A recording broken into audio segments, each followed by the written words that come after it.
ప్రభునామమునకు మహిమ కలుగును గాక.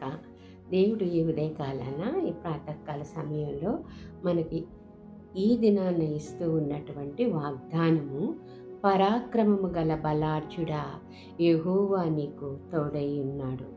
న్యాయాధిపతుల గ్రంథము 6వ అధ్యాయము 12వ వచనం యొక్క చివరి భాగంలో ఇలాగున వ్రాయబడి ఉంది. పరాక్రమము గల బలాఢ్యుడా యెహోవా నీకు తోడై ఉన్నాడు. ఒకవేళ ఈ దినాన గిద్యోను ఉన్న పరిస్థితిలో నీవు ఉన్నావేమో. ఈ మాటలు దేవుడు గిద్యోనుతో పలికిన మాటలు. గిద్యోను మిద్యానీయులకు భయపడి దాక్కొని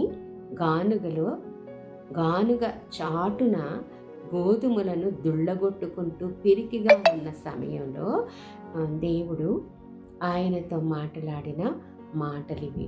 ఆయనను ఆ పిరికితనం గల గిద్యోనును పరాక్రమము గల బలాఢ్యుడా అని పిలుస్తూ ఉన్నాడు. అలా పిలుస్తూ ఉన్నప్పుడు మరి ఆయన ఏమనుకుని ఉంటాడు, ఎలా ఫీల్ అయి ఉంటాడు?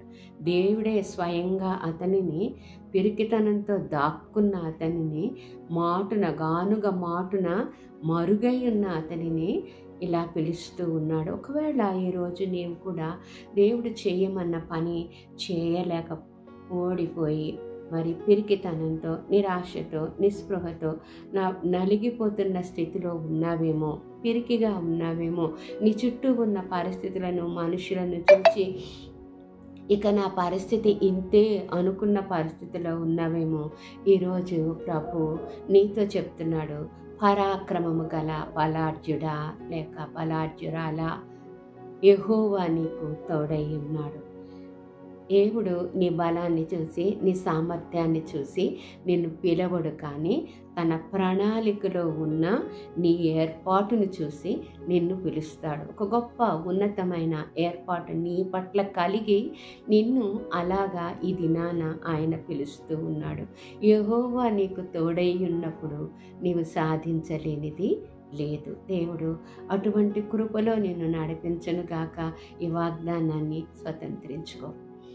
పరిశుద్ధుడివైన మా పరలోక ప్రియ తండ్రి, మనుష్యులు చూచే వాటిని నీవు చూచే దేవుడవు కాదు, కానీ అంతరంగాలను పరిశోధించే దేవుడవు. నీ ప్రణాళికలో మాకున్న స్థానాన్ని బట్టి మమ్మను పిలిచే దేవుడవు కనుక నీకు వందనాలు. ఉదయకాలాన మమ్ములను పరాక్రమము గల బలాఢ్యుడా అని పిలుస్తూ నీవు మాకు తోడై ఉన్నానని చెప్తూ ఉన్నందుకు నీకు వందనాలు. నీవు మా పట్ల ఏవేవి ఎక్స్పెక్ట్ చేస్తున్నావో నాయన, అదంతా మేము ఈ దినాన సాధించగలుగుటకు మీ సన్నిధి మాకు తోడించి నడిపించమని యేసు దివ్యనామంలో అడిగి వేడుకుంటున్నాం తండ్రి.